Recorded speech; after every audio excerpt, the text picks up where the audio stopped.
the extent of it, then I'm an awfully lucky guy because I got to spend a month in Mongolia with some really wonderful people.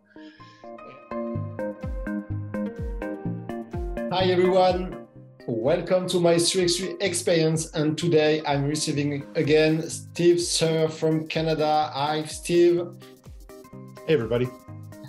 Hi Steve, thank you for accepting my invitation again. Today we are going to talk with Steve to his Sreve basketball team.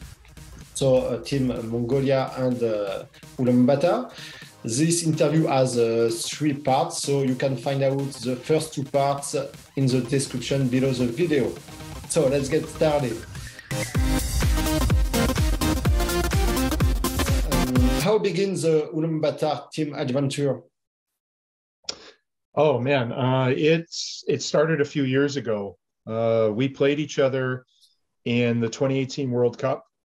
And the Mongolians will tell you, they jumped on us really early. They were beating us 8-0. And then our team got going, got a little fired up. I hit a few shots. We came back and we beat them. And after that, you could tell that we were going to be friends. There was just something that was there. They're such a friendly group. They always have been. They play hard. They really battle you. But after the game, they're always a very, very friendly team. So we would see each other at tournaments. We would talk a little bit. We supported them when they weren't playing us, and they supported us when we weren't playing them. But then where it really took a turn was we were in Novi Sad getting ready for the Olympic qualifier before COVID. Mm-hmm. And they were training in Novi Sad as well. We were training there, so that gave us time to talk with one another. We played against each other in Belgrade in just a little training environment. And after that, I started speaking with pretty much the boss, the guy that puts all of this together. His name is Bat. Mm-hmm. And we started speaking more seriously of, maybe there's something we can do together. Maybe there's some way for us to collaborate on something. Who knows what it is? We left it very wide open because not shortly after that, COVID happened, and obviously there wasn't any work to be done with anyone. So we kept in touch. We spoke at the Olympic qualifying tournament in Graz. We spent a good amount of time together talking about the sport and ambitions for Mongolia, ambitions for Canada, personal ambitions. And in 2021, I went out and spent a month with Mongolia in October. Mm-hmm. There was going to be the U23 World Cup. We were going to work to prepare the teams, get them ready, do some other training and other skill development.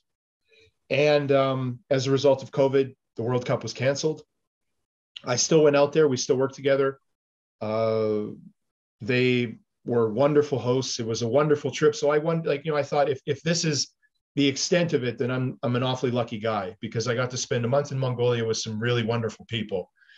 And after that month was over, they said, hey, would you be interested in doing something with a more long-term commitment? Would you want to be out here and be working with our teams and continuing this idea of what we got going? And would you also like to play?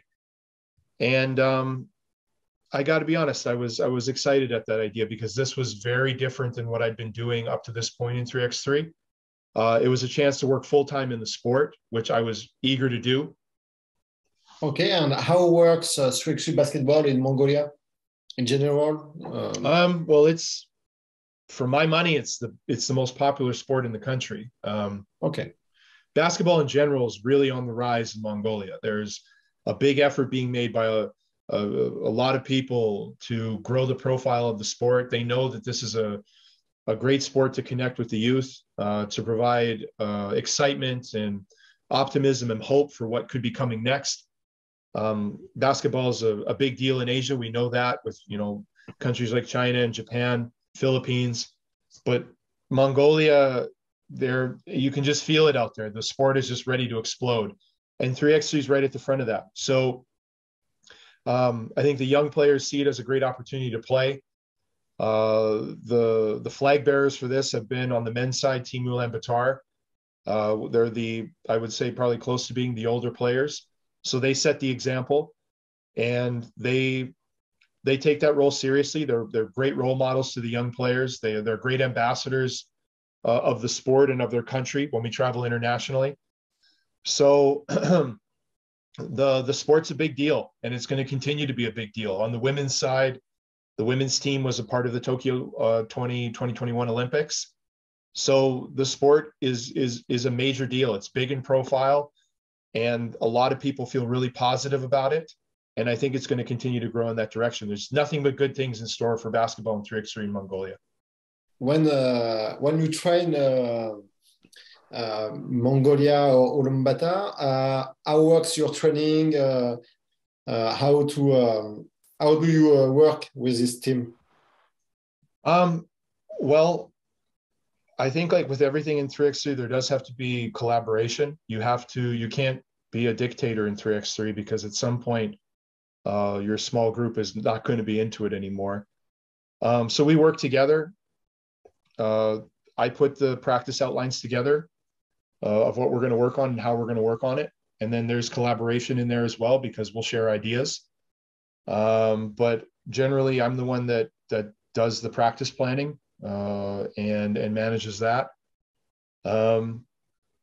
As I mentioned before, there was a lot of travel this year, so that was a new challenge for me of having to make sure that we were trying to work properly based around what our schedule was with flights and what gym availability was and training partners that we were able to get in the gym with. But I think like with everything, it's an evolving thing. And that was one of the areas that I was brought to Mongolia to work on, was to continue to help with the daily habits, continue to help with improving our efficiencies with how we train, continue to work on connecting the dots of results that we want in games, being directly connected to how we train and how we prepare.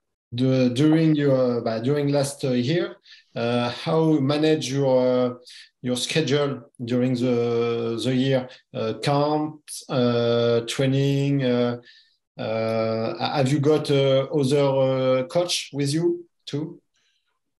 Yeah, we do have other support staff. I think as the year went and the year became more and more busy, we would try to make sure that guys were on the same page of taking care of their bodies, because in season, as you know, if people aren't healthy, you're not playing. So that was a big part of what we worked on this year too, is making sure we were doing the right things so that guys were ready for practice. Meaning, you know, we're talking about making sure we're hydrated, making sure we're eating the right foods, making sure we're getting enough sleep, making sure that we're, you know, getting our stretching in, getting our extra work in on our bodies, so that when it's time to play and you got to bounce back from a long trip, you're ready to go. And those were areas that I think every basketball player can raise their hand and say, I can do a better job of that. Like, everyone can always improve in those areas. You can always probably put your phone down and go to sleep a little bit earlier. You can always drink a little bit more water, all those things. So we worked at that and we improved at that. And, you know, when we had extended time in Mongolia, it was easier for guys to get over jet lag and just focus on training. But there was a few stretches in the season where we were on the road a lot. Okay. And what do you learn in Mongolia on the court and out the court? Oh, man, a lot. The short answer is a lot. On the court, you know, I continue to learn the importance of being adaptive. I've always believed that there isn't one answer for everything. What works for one player won't work for another player.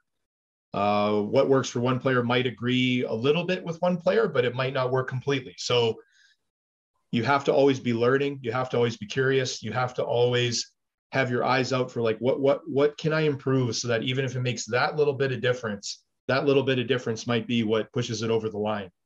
One thing I strongly believe in basketball, and I've learned this over playing for many, many years, and is the importance of relationships. And that was a special part of this year, was seeing how the Mongolian people take care of one another and how they took care of me. It was really a brotherhood of, and a wonderful thing that I felt very privileged to be involved in and have my family involved in.